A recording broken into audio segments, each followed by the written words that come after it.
That was the most the wife felt difficult. it too. I felt So it.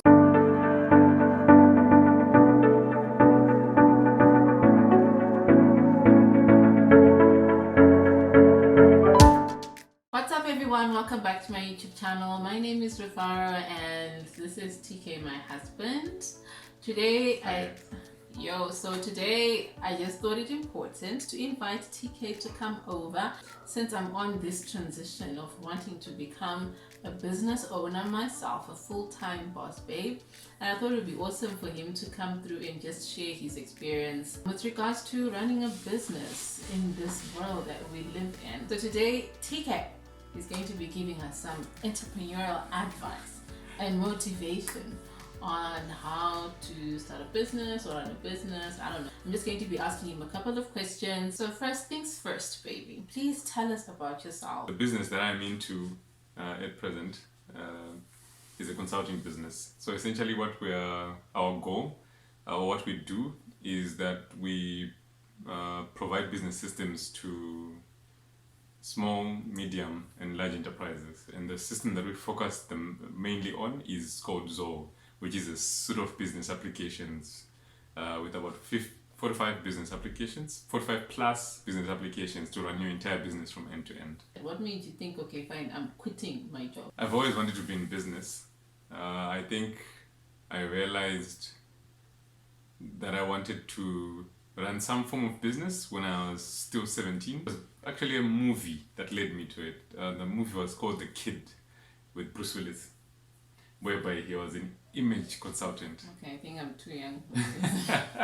whereby he was an image consultant, and that got me interested in that. I think the thing was, I'd always been in my family, close relatives, and even a little bit more distant, there are no business owners. With a lot of graduates, college graduates, so it was always go to high school, go to university, get a job, and get married, get kids, die.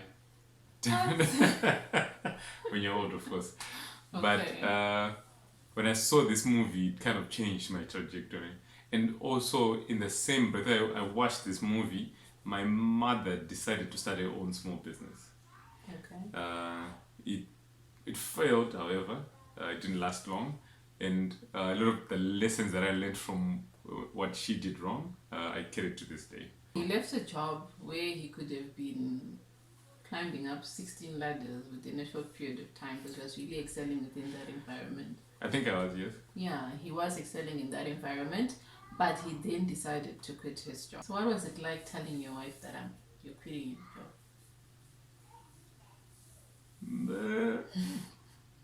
It was okay, I guess. Because I never... Really? You weren't even scared anyway? No. Wow, that's damn bad. No, before we even got married, you already knew this was going to happen at some time. I didn't know you were going to quit at the peak of your career. No, I did not know that. I can't say I was at the peak. I was on the rise. Okay, you're on the rise, but definitely I could see the peak. You know, they always say women have got a vision. I could see it. It's right there. So. And what was it like telling other people? Like, who else were you sort of like worried about telling, if there was anyone else? My aunt was the main person I was worried about. So I only told her after I signed everything and resigned. So. Yeah, she crucified me. Yeah, I think you've mentioned it in some of our videos. Probably. Yeah. The thing was for her was she was so scared for me, and I knew this. But she loves you so much. Maybe too much. Too much love going on there. For your first business, you were selling trainers.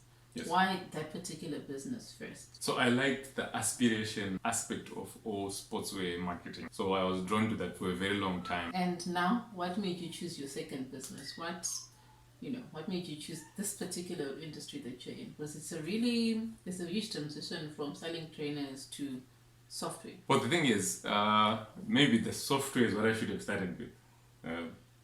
Would it have worked in Zimbabwe? Well, so let me give some background to it. Okay. Right? The company that I worked for was telecoms. Mm-hmm. Right. So, in my job, for the last 3 years of that period, even before then, was because I always liked let's say, new things or new software related things, right? So so a lot of the things that I was trying to get done in the organization, right, related some software in some form or another. Okay. Yeah. What's different about running a business here in South Africa as compared to back home? The biggest thing is that things work. I registered our South African business while still in Zim when we were planning to cross over. I did this online using the website CPIC, submitted everything that was needed, did the name search there, got a reply there, submitted everything that was needed there, got a reply there, and then when we were finally registered, which was less than 2 weeks, I think, when the registration came in, it had the text number as well. So all these things happened simultaneously online, but I never had to go there, send someone there, or do any work in between, or pay anyone else to do that. I think what I do remember about the journey was the fact that you always used to say that this has been a very painless sort of process. Yeah, it's painless. So much so that I registered another company in this. What's the toughest decision that you've had to make in your current business? I think the toughest decision in our current business was to go up salary for everyone. That was the most wife felt difficult. it too. I felt it too. So everyone in the business, it's the pandemic that affected it the most. Because if we hadn't done it, I'm sure we would have the business would have closed sunk. down shop. Yeah. So we had to. It was a good thing that we made the decision early. But the moment COVID hit and people went on lockdown, our customers Started pulling out.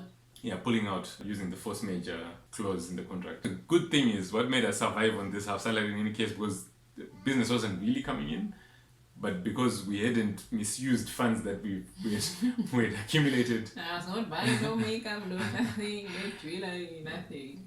Because we didn't overspend what we had in our coffers before. We managed to weather that storm. So how important do you think it is to have a business mentor? I think it's very important. Do you have one? Not yet. I'm looking for one. There's someone. Let me put it this way. I'm courting one right now. You're wooing. I'm trying to woo one right now. My take is this: if I had one, a proper business mentor, like someone who's actually getting stuff done, particularly in the same industry, yeah, or line of or similar line of business, Okay. my learning curve would have been shorter.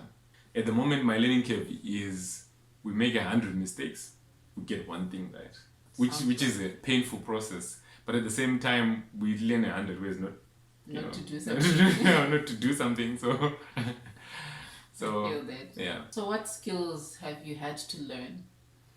Well, I now know a little bit of accounting. I know about some of the tax issues. I keep an eye on our bank account, the contracts. Yes, Okay. I read contracts a lot and in depth.